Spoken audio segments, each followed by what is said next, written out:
Assalamualaikum warahmatullahi wabarakatuh. Salam sejahtera bagi kita semua.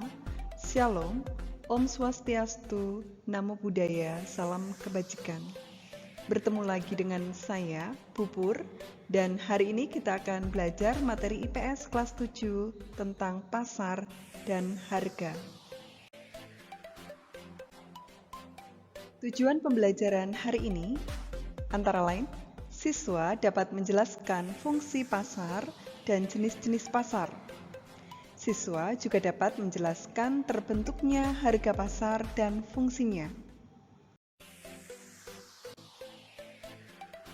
Pasar tidak lagi memiliki pengertian yang sederhana untuk saat ini seperti yang kita lihat pada umumnya atau di dalam video ini.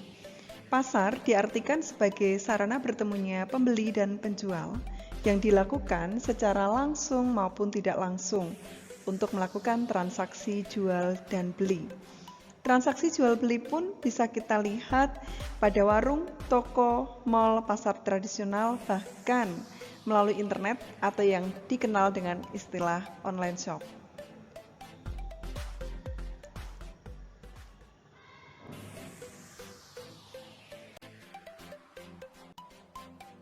Adapun fungsi pasar antara lain ada 3, yaitu fungsi distribusi, fungsi pembentuk harga, dan fungsi promosi.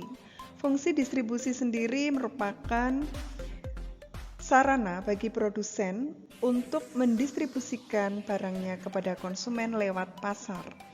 Sedangkan fungsi pasar sebagai pembentuk harga, di mana harga yang dibentuk dari penjual dan pembeli lewat tawar-menawar di pasar yang nantinya akan terbentuk harga keseimbangan pasar.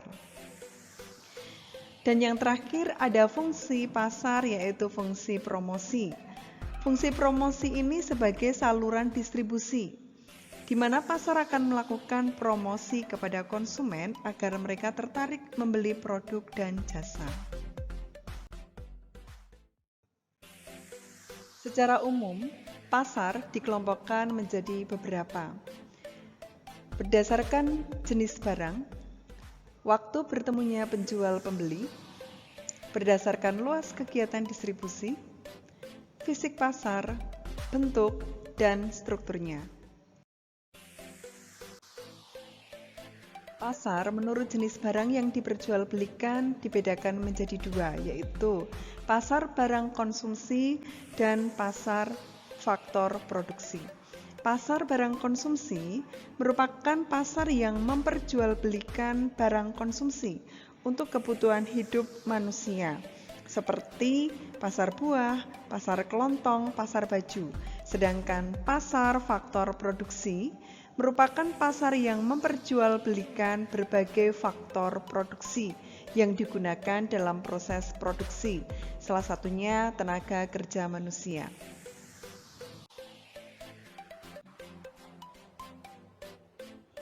Selain itu ada juga pasar menurut waktu bertemunya penjual dan pembeli. Ada pasar kaget, pasar harian, pasar mingguan, pasar bulanan, dan pasar tahunan. Pasar kaget merupakan pasar yang terbentuk ketika ada keramaian atau kegiatan tertentu, seperti Car Free Day. Pasar harian merupakan pasar yang memperjualbelikan barang atau jasa untuk memenuhi kebutuhan manusia dan dapat kita jumpai setiap hari. Contohnya pasar daerah. Pasar mingguan, di mana pasar ini memperjualbelikan barang atau jasa dan dilaksanakan setiap 1 minggu sekali, seperti pasar Kliwon, pasar Wage, pasar Legi. Ada juga pasar bulanan yang dilaksanakan setiap 1 bulan, seperti pameran lukisan yang dilaksanakan 1 bulan sekali. Dan yang terakhir ada pasar tahunan. Pasar ini terjadi 1 tahun sekali, seperti Pekan Raya Jakarta, Pasar Sekaten Yogyakarta. Pasar menurut fisik pasar dibedakan menjadi 2 jenis, yaitu pasar konkret dan pasar abstrak. Pasar konkret sendiri merupakan pasar nyata, bertemunya penjual, pembeli secara langsung pada waktu dan tempat yang sama. Contohnya pasar Mringharjo. Sedangkan pasar abstrak merupakan bertemunya penjual pembeli, tetapi transaksinya secara tidak langsung, seperti online shop, karena di internet, brosur, telepon, maupun sejenisnya.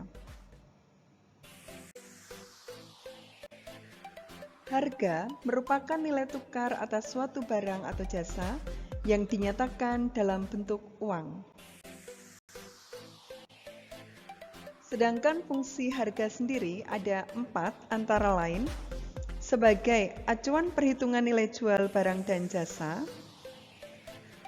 sebagai acuan konsumen untuk mengetahui kualitas barang dan jasa yang akan dibeli, sebagai acuan bagi konsumen juga untuk melakukan keputusan pembelian barang dan jasa, serta harga yang ditetapkan secara benar akan menghasilkan keuntungan bagi produsen dan juga digunakan transaksi jual beli. Nilai tukar yang telah disepakati antara pihak penjual dan pembeli disebut dengan harga keseimbangan atau harga pasar. Kalau kita melihat di dalam kurva keseimbangan pasar, harga keseimbangan ini terjadi ketika jumlah dan harga barang yang ditawarkan dan diminta berada pada satu titik, dan titik ini dinamakan titik equilibrium atau titik keseimbangan pasar. Salah satu contohnya akan dilihat pada saat harga 3.000, permintaan maupun penawaran sejumlah 6. Terima kasih sudah mengikuti pembelajaran hari ini. Materi selanjutnya kita akan belajar tentang status, peran sosial, diferensiasi dan stratifikasi sosial. Untuk itu saya akhiri pembelajaran hari ini. Wassalamualaikum warahmatullahi wabarakatuh.